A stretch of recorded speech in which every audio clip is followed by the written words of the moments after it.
There we go, that's good. Ready? 1, 2, 3. There we go, well done. Thank you. We're here today because there's a climate summit happening for Lancashire, which we think is brilliant and just the kind of thing we need. And one of their aims today is to talk about housing and transport and how we can reduce emissions for that.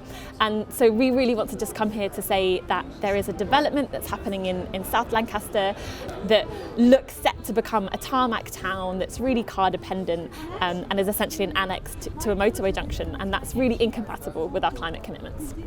The development itself is 9,000 homes plus a road project, a new motorway junction. And the cake shows that the road project alone, so the construction of the motorway junction and the extra cars from that development, the operational emissions, look set to use up to a quarter of Lancaster's carbon budget.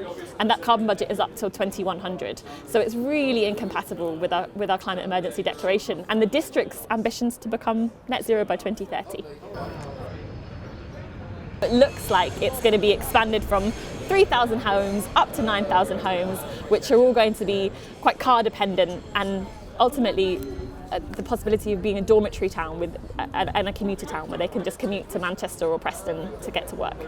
And what we need to stay within our climate commitments and the real looming crisis of climate change is to build sustainable, low carbon and affordable homes.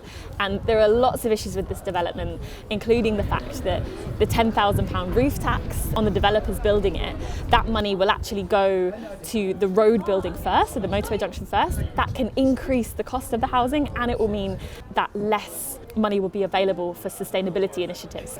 I moved to Goldgate to be in a village, a quiet life, not to have roadworks around me everywhere I go.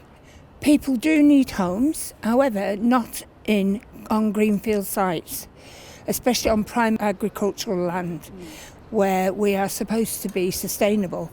We are supposed to be growing our own vegetables and becoming less dependent on having imports, which generates a lot of carbon emissions due to the transportation issues.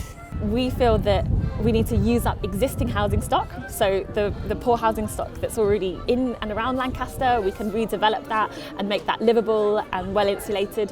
We can also use urban areas for new housing developments, and this will all mean that developments aren't car dependent, that they can align with the 15-minute neighbourhood principle, which is where all amenities and workplaces are within 15-minute travel on public transport or by walk or cycling.